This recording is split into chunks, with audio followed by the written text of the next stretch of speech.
देर रात को डरावनी कहानियाँ सुनना और रूहों को बुलाना, मरे हुए लोगों के साथ बातें करना और भूत प्रेतों और रूहों की फिल्म देखना। अगर आपको ये सब पसंद है तो आप बच्चों और जानवरों में भूत प्रेतों को देखने और इनको मौजूदगी का महसूस करने की ताकत सबसे ज़्यादा होती है, क्योंकि उनमें दिमागी ताकत की कमी होती है, जिससे भूत प्रेत उनकी तरफ और आप डरावनी चीज़ों को खोजना चाहते हैं। आज ही हमारा पहला एपिसोड भूत प्रेतों के बारे में देखें।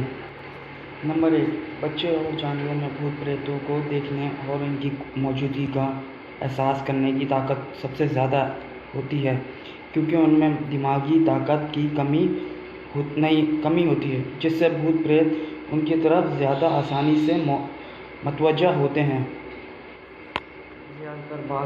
छोटे बच्चे अक्सर भूत प्रेतों को अपने और अक्सर आम दोस्त समझने की गलती करते हैं। ये ऐसा ही है जैसे किसी डरावनी सपने में फंसे हो। वो सो नहीं सकते, वो हर तरफ भागते हैं, खास करके वो मरने के बाद इंसाफ चाहते हों। 4, भूत प्रेतों को इंसानों के ध्यान में आना और इन्हें अपनी तरफ राग़िब करना अच्छा लगता है। इसलिए अगर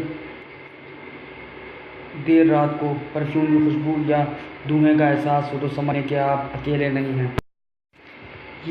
ये माना जाता है कि भूत प्रेत और बदरूहें रात के वक्त और ताकतवर हो जाती हैं। भूत प्रेत आपके दिमाग को पढ़ सकते हैं। वो ये आपसे आपके ख्वाब के ज़रिए राब्ता करते हैं और आपको आपके मुस्तकबिल के बारे में बताने की कोशिश करते हैं। इसलिए अगली बार जब आपको मुस्तकबिल के बारे में ख्वाब दिखाई दे तो समझ लें कि आपके बेडरूम में कोई है।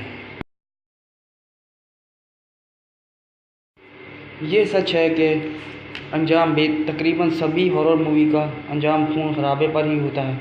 भूत खुद आपको नहीं मार सकते, वो आपके हिस्स को अपने काबू में कर लेते हैं, आपको मारने पर मजबूर करते हैं। अगर आपको वीडियो हमारी अच्छी लगे तो सब्सक्राइब ज़रूर करें।